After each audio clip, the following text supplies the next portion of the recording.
Halo?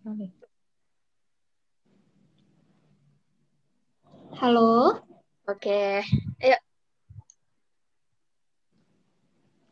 maaf Kak, kalau kami merepotkan.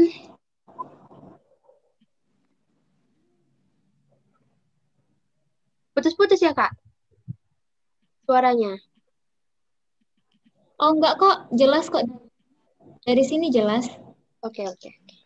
Dah, yuk Des. Selamat sore Kak. Jadi makasih buat waktu Kakak yang udah Kakak luangin buat kami. Di sini kami dari mahasiswa Universitas Maritim Raja Ali Haji. Kami jurusan Pendidikan Matematika. Kami undang Kakak di Zoom ini untuk wawancara penelitian tarian jogi memenuhi tugas etnografi kami, etnomatematika. Jadi di sini kami mempunyai beberapa pertanyaan yang bisa Kakak jawab. Sekiranya Kakak bisa menjawab dari pertanyaan-pertanyaan kami. Nah, sebelumnya kan Kak, kami meneliti tari jogi ini, kami juga mencari tahu nih tentang gimana sih tari jogi dan apa sih tari jogi itu gitu. Jadi sebelum kami mewawancari Kakak, kami udah ngunjungin workshop yang memang kebetulan workshop itu menjelaskan tentang tarian jogi. Jadi kami udah sempat ke workshopnya. Kebetulan di dalam workshop itu juga ada maestro dari tarian jogi, yaitu Nek Norma ya Kak ya. Jadi Iya, kami udah benar. bertemu langsung sama Nek Normanya. Kebetulan juga nenek itu waktu itu menarikan tarian jogi serta menyanyikan lirik lagunya juga Kak. Begitu. Jadi Iya. kami langsung ke pertanyaannya aja, nggak apa ya Kak? Oh, boleh, boleh. Iya, boleh. Jadi kayak gini Kak. Sebelumnya makasih ya Kak. Kami mau nanya tentang yang pertanyaan pertama itu tentang tarian jogi itu kan Kak, tarian khas yang biasa ditarikan sama masyarakat di pesisir daerah Kota Batam ya Kak, khususnya Pulau Panjang. Iya, benar. Heeh. Jadi sih Kak sejarah asal uji ini gitu. Oh, sejarah tentang tari jogi. Iya Kak. Halo? Halo Kak, kena Halo? putus-putus ya Kak? Iya, putus-putus. Agak putus-putus ya suaranya. Mau diulang aja ya Kak Boleh, boleh. pertanyaannya? Ya, biar jelas juga. Oh iya, sebelum sebelum ke pertanyaan tadi Kak, kami lupa untuk perkenalkan diri kami Kak, ya kan tak kenal maka tak sayang ya kan Kak, ya, Mak. Iya loh. Jadi Komentar langsung ya, tadi. iya Kak. Kami juga di sini cuma tahu nama Kakak aja kan gitu. Jadi di sini kami mau perkenalkan nama dulu ya Oh, Kak. ini jadi Kenapa Kak? Ini kalian anggotanya bertiga aja. Iya, bertiga aja Kak.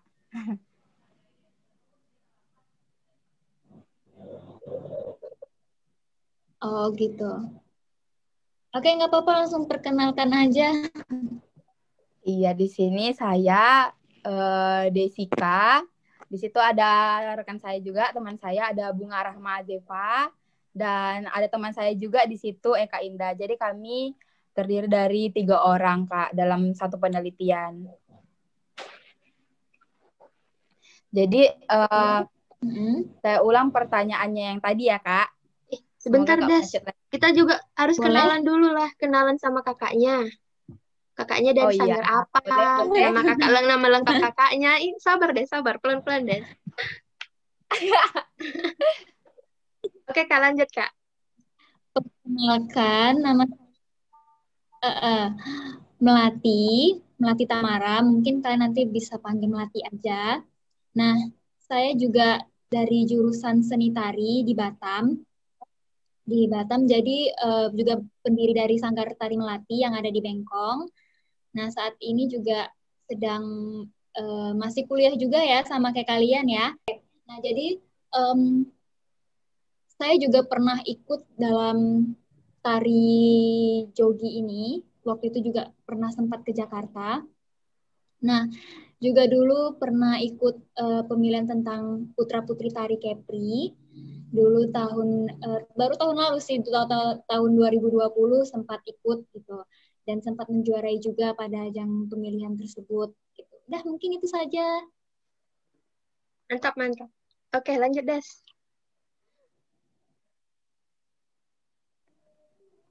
Sesuai nama ya Kak, nama sanggarnya Melati, nama kakaknya Melati, mantap-mantap. Oke lah Kak, kita langsung ke pertanyaan aja ya Kak. Boleh. Nah, pertanyaannya itu Kak, yang pertama kami mau nanyain tentang tari jogi itu kan Kak, tarian yang biasa ditarikan sama masyarakat di Batam, khususnya di Pulau Panjang. Nah, Ya. gimana sih Kak, atau Kakak bisa nggak Kak ceritain tentang sejarah atau asal-usul dari tarian jogi itu Kak? Oke, baik. Langsung aja ya. Nah, Boleh. jadi tari jogi ini memang berasal dari Kepri ya, Kepulauan Riau. Nah, keberadaan tari jogi ini sendiri itu muncul pertama kali di Batam yang ditarikan dengan bentuk motif dan gerakan yang sangat menarik gitu, yang sangat indah. Nah, untuk penari-penarinya sendiri itu biasanya dilakukan oleh penari muda, wanita yang berusia muda, biasanya itu dari usia 15 sampai 18 tahun. Nah, pertama kali yang membawakan itu adalah Sanggar Tari Budaya Melayu Pantai Basri, milik Nek Norma sendiri. Nah, yang Basri, almarhum Bapak Basri, itu adalah suami dari Nek Norma sendiri. Nah, jadi dia salah satu orang yang membuat musik jogi tersebut. Nah, kemudian Nek Norma ini sendiri juga adalah salah satu penari dari tari jogi ini. Nah, dia adalah penari asli yang ada di Kota Batam yang menarikan tari jogi ini. Nah, pada mulanya juga tarian ini hanya dibawakan pertama kali dibawakan itu oleh anak-anaknya mereka, anak cucu mereka, atau anggota keluarga dari mereka gitu.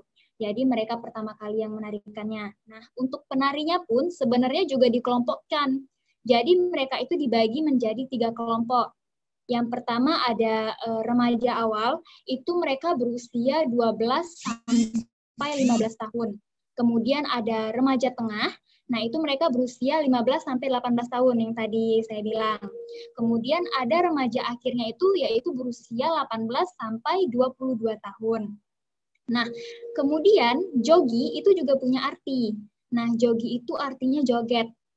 Nah, jogi ini artinya joget. Nah, biasanya juga jogi ini dibawakan di acara-acara pernikahan, acara-acara untuk menghibur lah, gitu ya, untuk menghibur gitu kan. Kemudian juga tarian ini identik atau sering disebut itu mirip seperti tari India. Nah, kenapa tarian ini juga disebut jogi? Karena karena dia mirip dengan tari India. Contohnya saja pada gerakan kepala, kemudian memegang bahu, dan juga pada gerakan pipi. Nah, nanti mungkin akan dijelaskan lagi lah untuk ragam-ragamnya nanti. Nah, mungkin itu saja dari sejarah yang saya tahu gitu kan, yang saya pernah dapat informasinya langsung dengan Nek Normanya.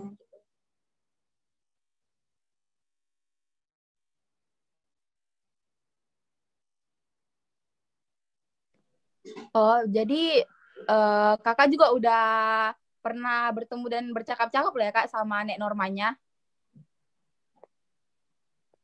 Iya, pernah. Waktu itu kami juga sempat penelitian di situ gitu. Jadi sempat juga ada teman gitu kan yang kami sampai akhirnya tuh sampai nginap di situ.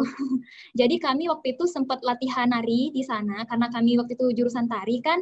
Jadi kami butuh tarian itu untuk kami teliti gitu kan, untuk dibuatkan laporan atau jurnalnya gitu kan. Jadi akhirnya kami ke sana dan teman saya itu juga termasuk salah satu yang meneliti tarian ini. Kami ke sana, kami belajar tariannya, dan kami belajar tentang sejarahnya yang tadi gitu kan, tentang ya beliau lah, karir beliau gitu kan, tentang tarian ini gitu kan. Kemudian beliau bercerita banyak dan akhirnya kami dapat tumpangan untuk tidur di sana gitu, untuk bermalam sehari di sana gitu.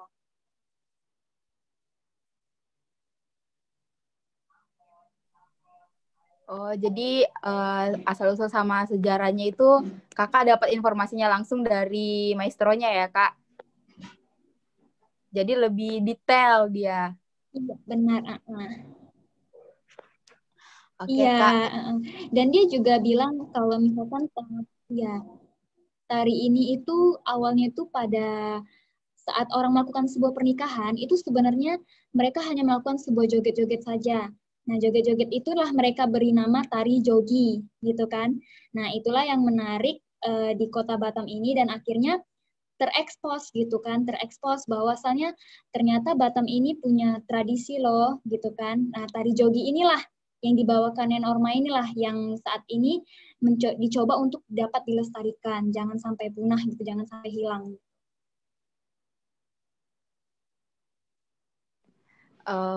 Cukup detail ya, Kak ya. Jadi kayak karena kakak udah meneliti juga, jadi kakak tahu tentang tarian jogi ini. Kita lanjut soal yang kedua, Kak. Kan tadi kakak juga bilang tentang tarian jogi ini dibawa ke acara hiburan kayak pernikahan. Jadi menurut kakak itu, apakah tari jogi ini sampai sekarang jadi warisan yang masih terus dilestarikan, Kak?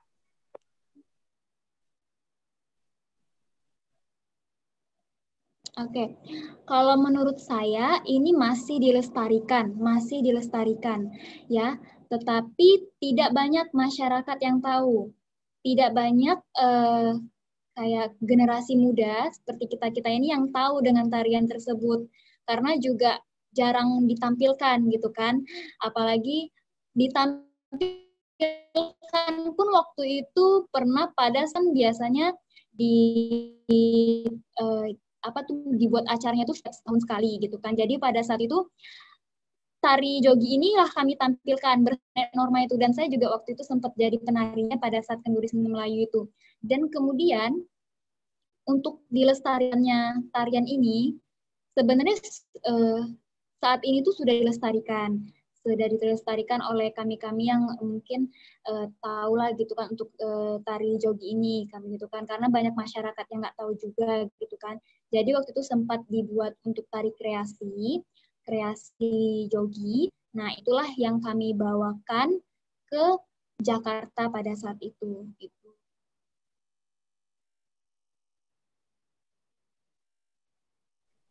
Berarti memang di acara pernikahan khususnya kayak di daerah-daerah Melayu di Batam ini tari jogi itu udah familiar ya, Kak, namanya tari kreasi.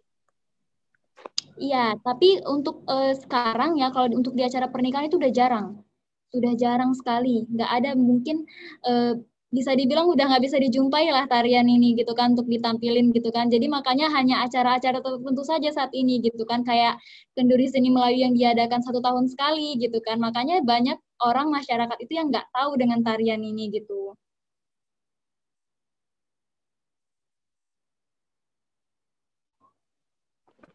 Oh, jadi udah jarang lah ya, Kak ya, berarti dibawakan tariannya.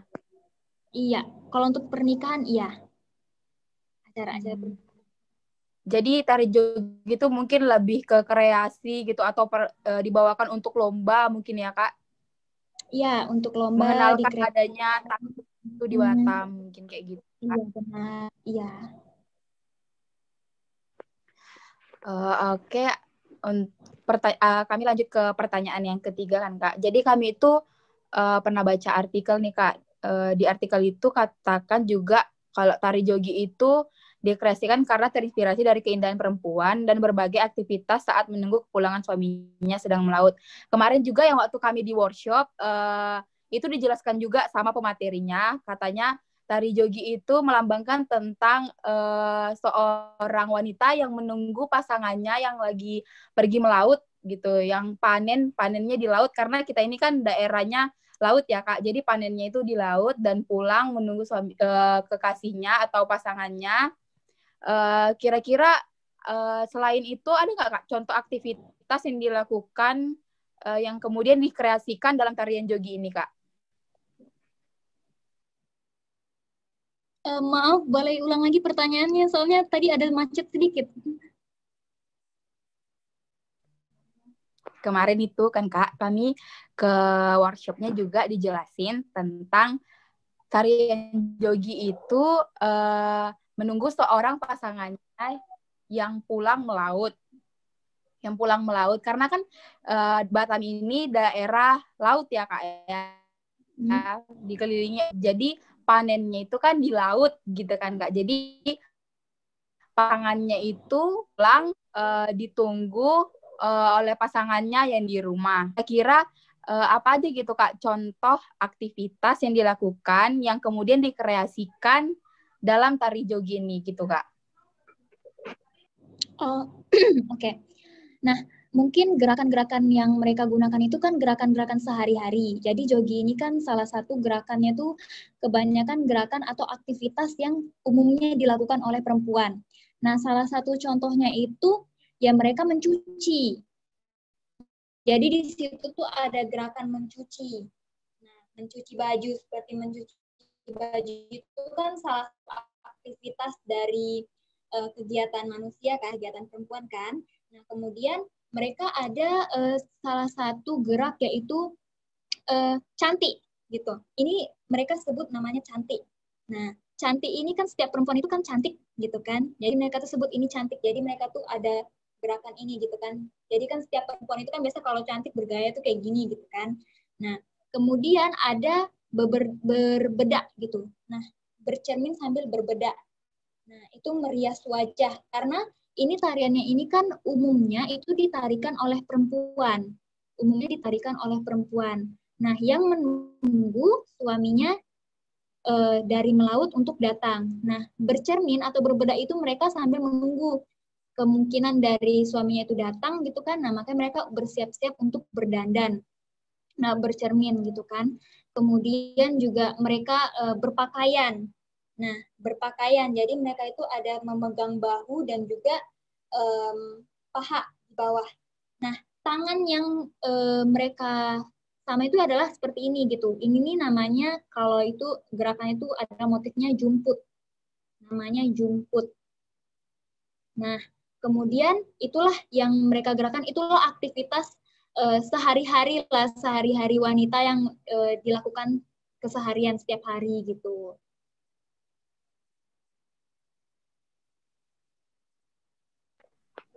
Iya, kalau tentang tarian jogi itu juga kemarin ragamnya juga ada ya Kak, kayak bercermin gitu kan Kak. Kemudian juga memegang pinggul gitu kan. Dan juga mereka itu sebenarnya tidak menggerakkan pinggul sama sekali. Jadi pada waktu dijelaskan dengan Nek Norma itu mereka sebenarnya hanya bahu. Jadi hanya gini. Nah, pinggul itu efek dari bahu yang digoyangkan. Kita kalau goyangkan bahu sambil berdiri pasti efeknya lari ke pinggul dan pinggang ya. Pasti juga ikut bergerak kan. Jadi kalau seandainya kalian mungkin kan waktu itu ikut workshop nih pernah sempat lihat tariannya kan pasti. Nah, kalau kita lihat langsung itu pasti kalian mengira bahwa mereka menggerakkan pinggul. Padahal aslinya itu Nek Norma sendiri yang jelaskan bahwa ini hanya gerakin ini saja. Pinggul itu efek. Nah, jadi pinggul itu efeknya dari gerakan bahu gitu. Seperti refleks ya Kak, bahu gerak, pinggulnya gerak gitu ya Kak ya. Iya, efek gitu kan. Iya betul. Oke Kak, untuk pertanyaan yang keempat itu Kak, ada dalam tarian jogi ini kan dapat 2 bagian yaitu Hari Dunia Jogi sama Tari Jogi kan Kak. Nah, yang membedakan kedua hal tersebut itu kan bedanya itu ada di temponya. Jadi untuk Hari Dunia Jogi itu bertemponya itu lambat, sedangkan Tari Jogi itu temponya cepat. Jadi apa ada perbedaan dalam gerakan tariannya berdasarkan tempo cepat atau lambat? Atau sama aja Kak, yang bedanya cuma tempo aja gitu? Kalau untuk gerakan tradisinya ya itu sama aja. Karena dia tradisi, otomatis dia sudah pakem gerakannya. Kecuali dia mengkreasikannya. Mengkreasikannya pun tidak full, maksudnya tidak full dirubah gitu. Tidak lari dari gerakan dasarnya gitu. Jadi kalau sudah menyangkut tradisi itu biasanya gerakannya pakem dan tidak bisa dirubah. Jadi kan Kak, sebagaimana halnya kita tahu, sekarang kan udah banyak nih kayak koreografi yang mengkreasikan tarian-tarian ya kan Kak. Jadi itu nggak berpengaruh ya Kak, tetap aja gerakannya. Cuman temponya memang ada yang lambat sama yang cepat gitu ya Kak. Iya benar. Kita lanjut ke pertanyaan yang selanjutnya Kak. Itu kan setiap tarian itu kan biasanya memiliki ragam gerak yang berbeda-beda ya Kak, sesuai dengan apa yang disampaikan sama penarinya. Jadi dalam hal tersebut itu bisa jadi ciri khas dari sebuah tarian itu. Terus apakah tarian jogi ini memiliki ragam gerak juga Kak? Oh, ada. Jadi pada ragam pertama, jogi itu dia sembah. Dia seperti ini tangannya. Nah, pada awalnya tuh Nek Norma ini dulu menyanyi dulu. Dia menyanyi dulu. Kemudian datang penari yang masuk, gitu kan? Yang masuk. Kemudian datang lagi selanjutnya yang masuk. Nah, mereka pada awalnya itu melakukan sembah dulu. Sembah, kemudian setelah musik berbunyi, setelah musik sudah up, sudah naik, itu langsung mereka menggoyangkan bahunya. Nah, bahunya ke kanan, ke kiri, ke bawah, dan ke atas. Gitu. Jadi mereka itu menggerakkan bahunya itu ke depan, kanan, kiri, atas, kemudian bangun. Nah, setelah itu mereka melakukan motif gerak lenggang. Nah, lenggang ini adalah salah satu gerak transisi dari gerak satu perpindahan gitu. Dari gerak yang tadi, yang satu ke yang lainnya. Jadi setelah sembah itu melakukan lenggang, kemudian pinggul, memegang pinggul.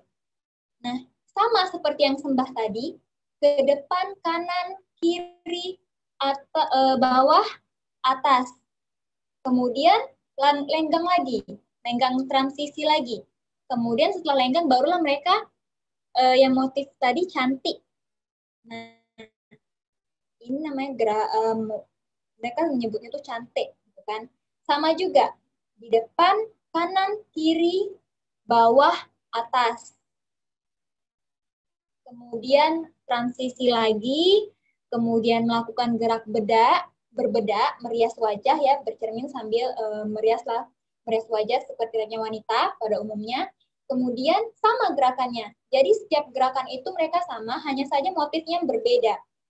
Jadi tetap saja ke kanan, ke depan, kanan, kiri, bawah, dan atas.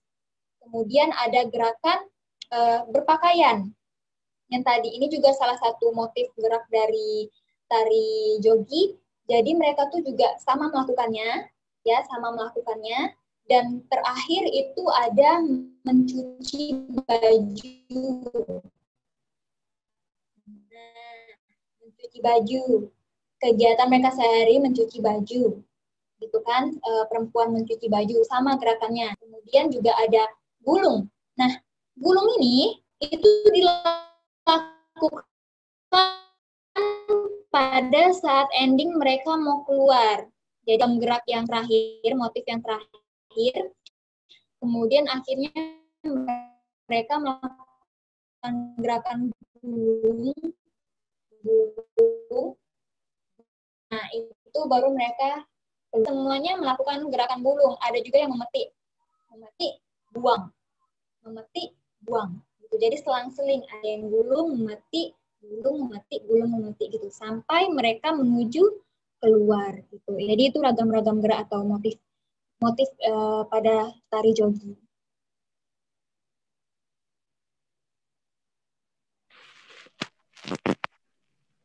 Berarti dia juga sama kayak dia tuh ada mendaknya gitu ya Kak. Namanya kayak ada mendak-mendak Melayu waktu lagi tari gitu ya Kak. Ya, mendaknya, kakinya jinjit gitu. Berarti ragam-ragamnya itu tadi kayak ada ragam bergaya gitu ya Kak, ragam berkaca, ada berbedak. Baru tuh kayak Kakak bilang berbaju. Ini ya Kak, berbaju. Iya, terus ada mencuci. Tuh. Terus ada yang menggulung juga ya, Kak? Ya, mungkin bisa diulangin lagi.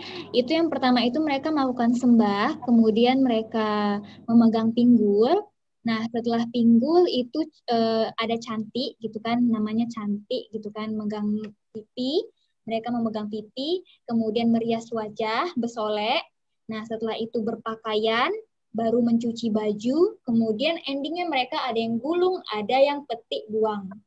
Petik buang.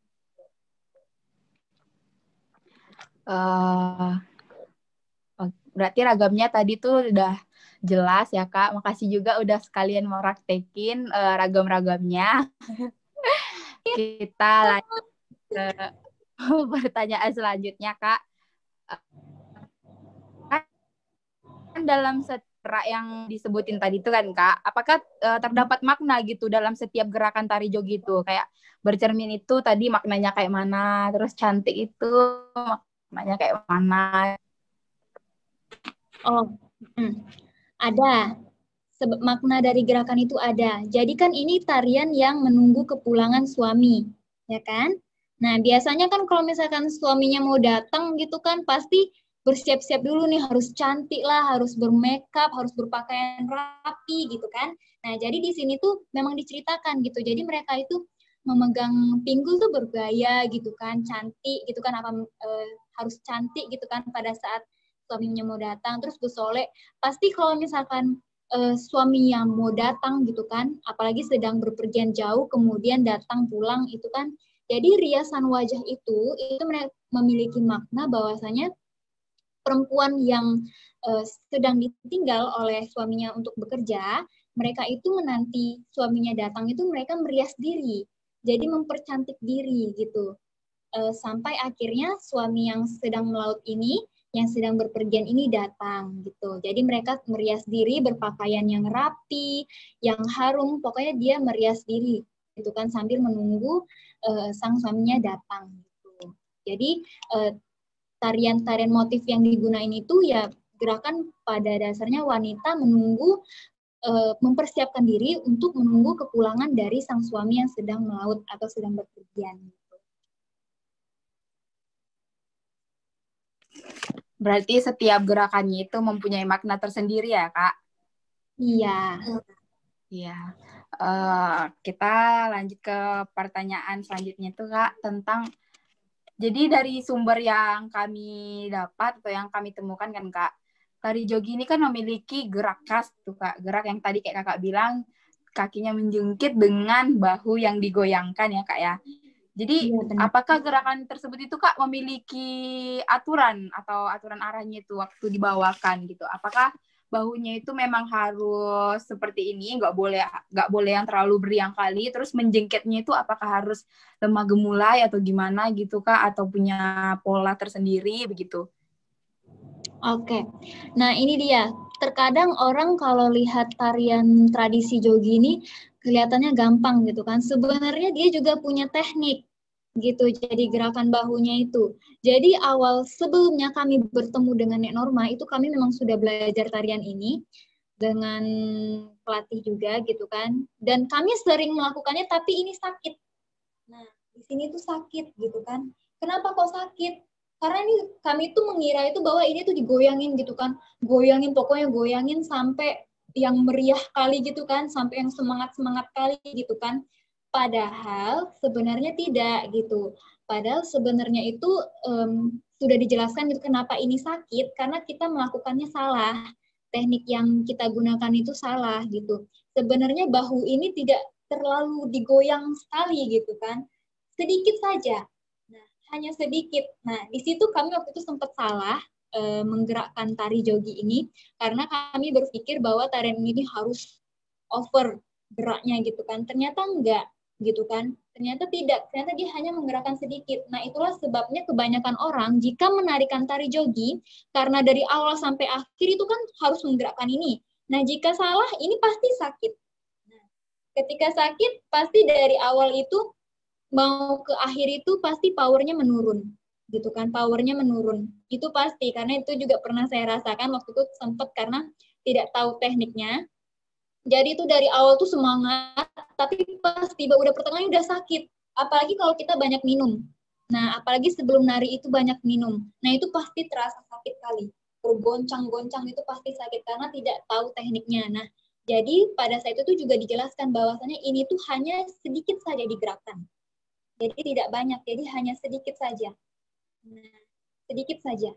Nah, dan ini pun juga harus ada rasa gitu. Jadi kalau untuk penari asli itu pasti membawakannya tuh berbeda dengan orang yang baru. Kalaupun kita sudah tahu tekniknya, tapi kita tidak ada rasa juga itu pasti berbeda gitu.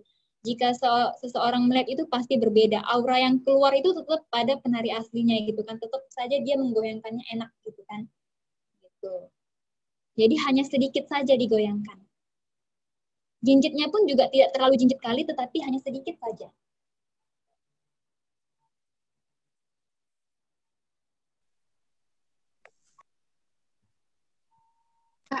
Mau Jadi dia tuh memotong sebentar, maaf. Ini berhubung link Zoom-nya mau habis. Bukan link apa sih, Zoom-nya waktunya udah mau habis. Jadi dibuat ulang dulu ya Kak Zoom-nya, nanti dibagikan lagi linknya. Oh, oke, boleh. Iya, soalnya kami Boleh. bukan pakai yang itu, yang pro.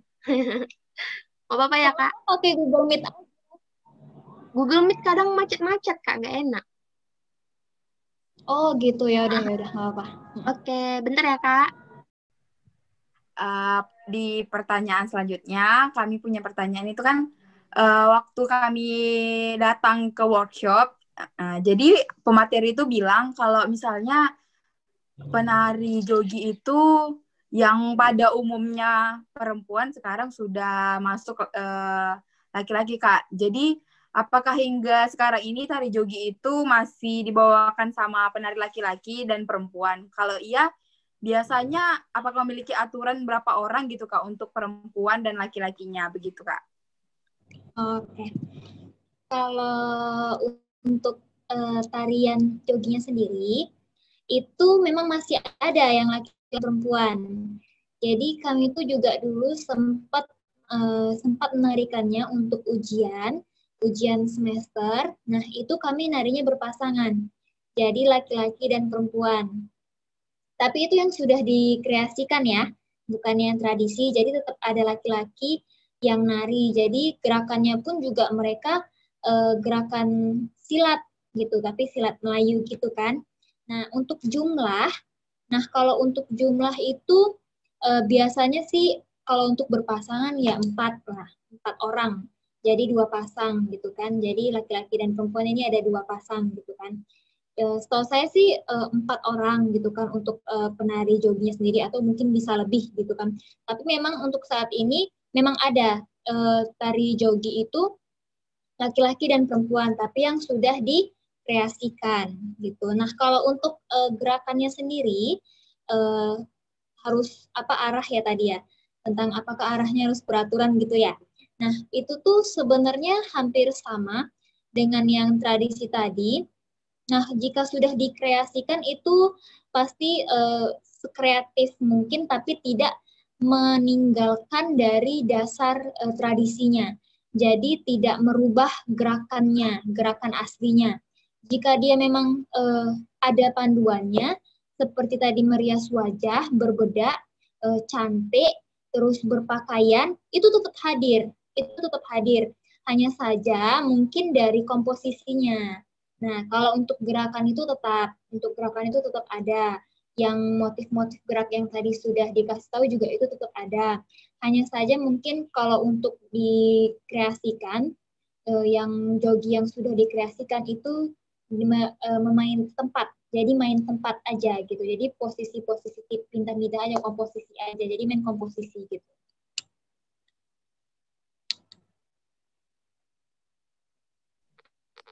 Jadi pada tari jogi ini peluang muncul terbesarnya itu pada perempuan ya Kak yang pastinya daripada laki-laki. Benar, pada umumnya perempuan karena kan tarian perempuan, iya.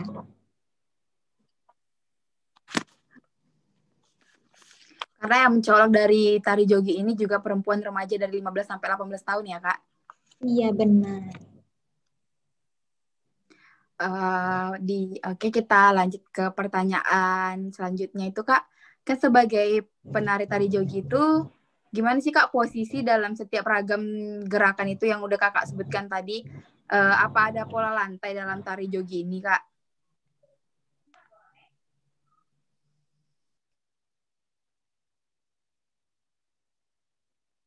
Itu macet suaranya.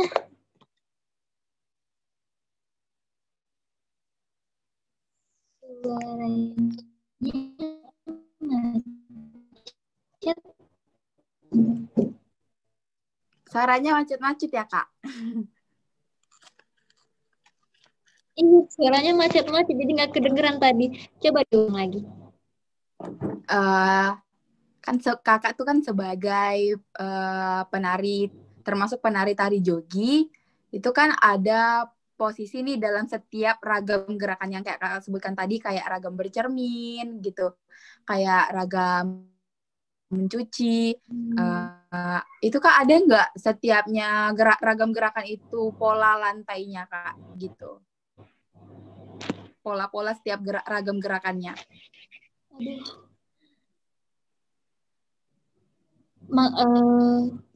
Sorry putus. Untuk komposisi ya, pola-pola geraknya tuh komposisinya apa-apa aja gitu ya? Iya Kak.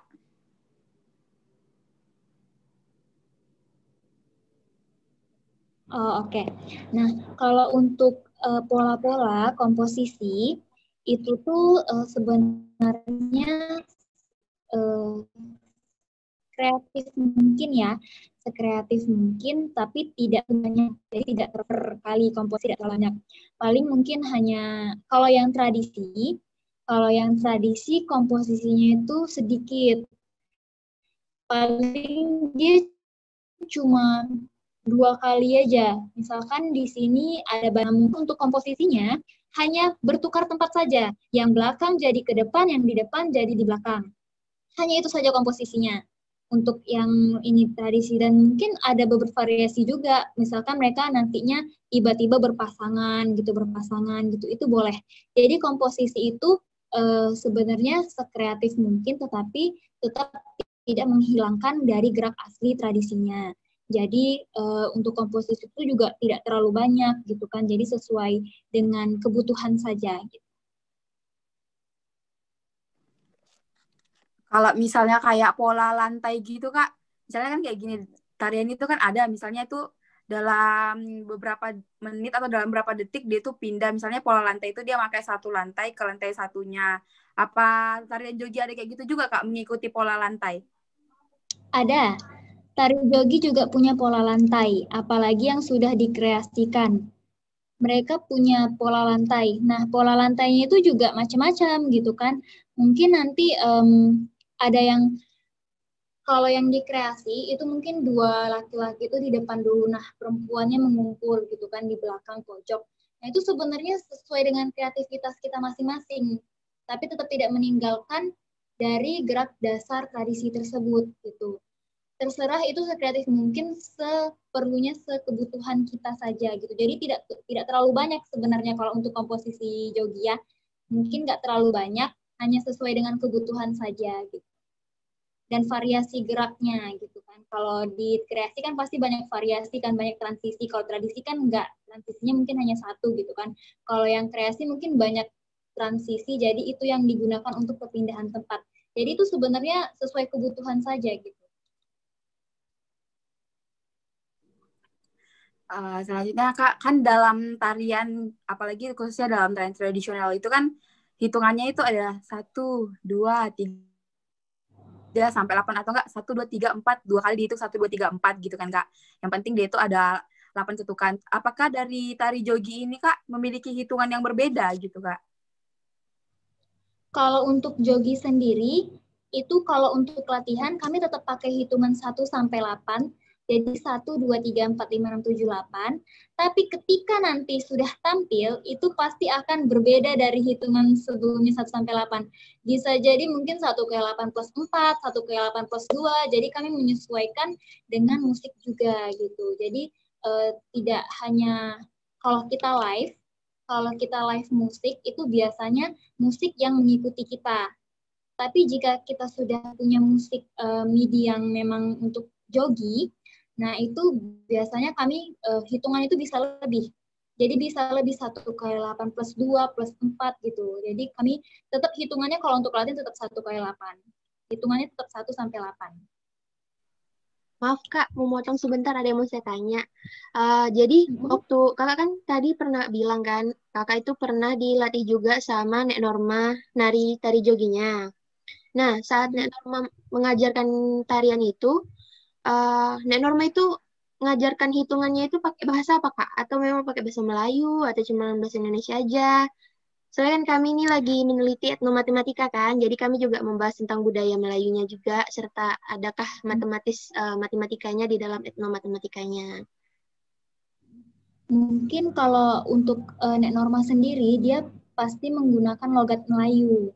Nah, tapi pada saat itu Nek Norma ini kan punya cucu, punya anak gitu kan di sana. Nah, jadi pada saat itu Nek Norma itu hanya menjelaskan teknik saja sama kami. Jadi dia menari sendiri dan juga dia menjelaskan teknik gerak yang dia lakukan. Kemudian untuk yang mengajari kami dari awal hingga akhir itu anaknya. Jadi anaknya Nek Norma atau cucunya Nek Norma itu yang mengajari kami. Jadi begitu. Cucunya waktu itu yang mengajari namanya Putri kalau nggak salah. Tapi aslinya memang pakai bahasa Melayu ya kan Kak? 1, Logatnya 2 bahasa gitu kan? Iya. Iya. Ya baiklah, lanjut deh sih Kak.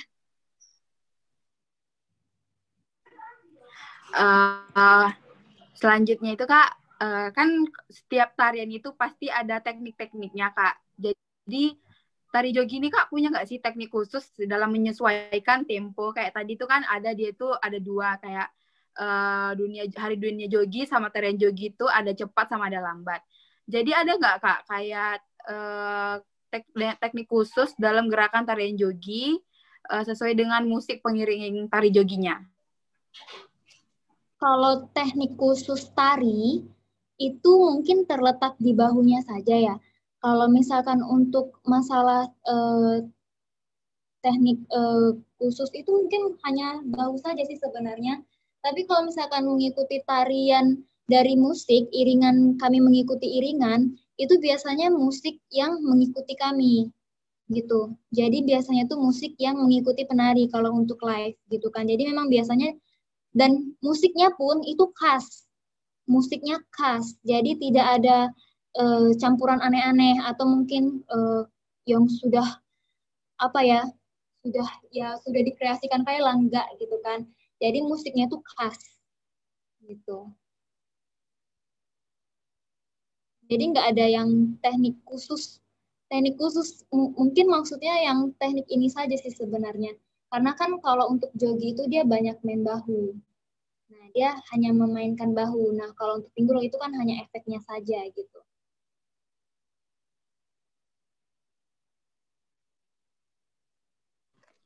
Berarti Kak dia nggak punya teknik khusus dalam tempo musik pengiringnya gitu ya. Jadi dia itu kayak punya teknik khusus gerakan gitu ya. Dia itu ada di bahunya gitu ya Kak berarti. Ya benar. Jadi musik itu hanya menyesuaikan saja gitu kan. Tapi tetap tidak merubah karakternya lah. Tidak merubah musiknya gitu. Tetap khas jogi.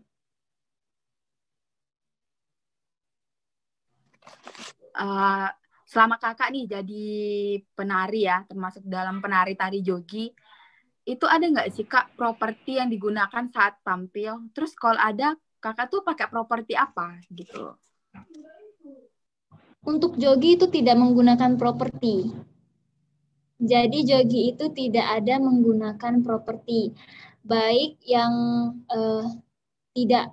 yang perempuan-perempuan saja, yang tradisi kan perempuan saja, itu kami tidak menggunakan properti sama sekali. Nah, pada saat berpasangan pun kami juga tidak menggunakan properti sama sekali. Jadi tari joginya itu tidak menggunakan properti. Jadi tidak ada properti apapun.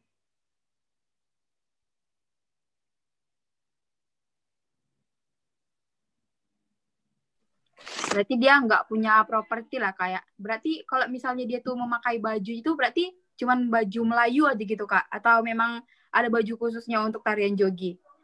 Nah, Kalau untuk baju Melayu itu ada nama disebut dengan dulu itu baju Melayu itu namanya kebaya laboh. Nah, kebaya laboh dia itu kancingnya di depan. Jadi dia sampai bawah itu kancing di depan. Jadi kebaya lama, model kebaya Melayu yang lama, itu kancingnya di depan. Nah, biasanya kebaya labuh itu ukurannya lebih besar. Jadi setiap kali orang yang pakai itu pasti kelihatan kegedean, bajunya kegedean. Karena memang perempuan itu tidak boleh menampakkan lekukan tubuhnya. Jadi itu maksudnya. Jadi perempuan Melayu itu tidak boleh menampakkan lekukan tubuhnya. Itulah sebabnya kebaya labuh ini besar. Nah, jadi mungkin yang mungkin yang anak ukuran SD itu memakai ukuran anak SMA atau ukuran anak SMP gitu. Jadi kegedean bajunya. Jadi memang makanya itu kebaya laboh. Nah, kebaya laboh kemudian diberi songket Melayu. Nah, mereka pakai rok ya, yang untuk perempuan pakai rok, kemudian diberi songket dan juga ikat pinggang. Nah, untuk sanggul, mereka itu menggunakan sanggul biasa, sanggul bulat biasa, ceplok, yang kecil, kemudian dikasih aksesoris bunga atau apa, di situ aksesoris Melayu, tidak terlalu banyak, tidak terlalu ribet, hanya itu saja. Jadi hanya dikasih sedikit bunga saja gitu. Jadi tidak terlalu menor sekali karena kan ini tradisi kan, jadi tidak menghilangkan dari ciri khas tarian tersebut. Makanya kostumnya itu pun biasa gitu kan. Jadi kostum Melayu asli dan biasanya itu memang namanya itu adalah kebaya laboh. Tapi kan kalau saat ini kan sudah banyak kan baju-baju Melayu yang lain. Nah, jadi banyak juga kalau misalnya orang udah dikreasikan, itu mereka nggak gunain kebaya laboh gitu. Jadi pakai baju Melayu yang sudah dikreasikan gitu kan. Tapi tetap saja untuk aksesoris kepala itu mereka nggak menggunakannya terlalu banyak. Jadi hanya sedikit, hanya sanggul, kemudian bunga gitu. Bunga di samping, sudah selesai gitu. Ini untuk pertanyaan yang terakhir, Kak. Kan tarian itu tuh punya bentuk-bentuk khusus ya, Kak. Misalnya tuh kayak tarian persembahan, tari persembahan. Jadi mereka itu kayak punya sekapur sirih gitu. Itu kayak mereka bentuk khususnya itu begitu. Jadi apakah tari jogging ini juga memiliki bentuk khusus gitu Kak untuk melambangkan bahwa ini loh tari jogi, ini tuh namanya tari jogi. Jadi dengan bentuk khusus itu orang tahu, oh ternyata mereka tuh sedang akan membawakan tarian jogi begitu Kak. Nah, kalau bentuk khusus itu yang membedakan tari jogi dengan tari yang lain itu, tari jogi itu identik dengan gerakan bahu. Tradisi di Kepri itu jika orang sudah menggunakan bahu dan pinggul menjadi efeknya, itu pasti orang tahu, ini pasti ngambil gerak dasar jogi. Nah, jadi itu sudah menjadi bentuk ciri khas dari jogi. Setiap kali kita melakukan ini, gerakan ini, tradisi gerak dasar dari jogi, itu pasti orang sudah tahu, ini pasti dia ngambil gerak dasar jogi, kemudian dikembangkan menjadi sedemikian rupa gitu kan, menjadi koreografi yang gimana gitu kan. Nah, jadi itu adalah salah satu ciri khas bentuk yang membedakan jogi dengan yang lainnya. Kalau tari yang lainnya itu kan mungkin banyak ukel, terus banyak yang pokoknya bermotif-motif ya, beragam-ragam kayak persembahan gitu kan. Nah, itu kan juga punya ciri khas gitu kan. Nah, kalau jogi ini pasti ketika orang menggunakan gerakan yang sedikit saja dengan bahu, kemudian pinggul jadi efek, itu pasti orang tahu kalau itu adalah gerak dasar jogi yang dikembangkan.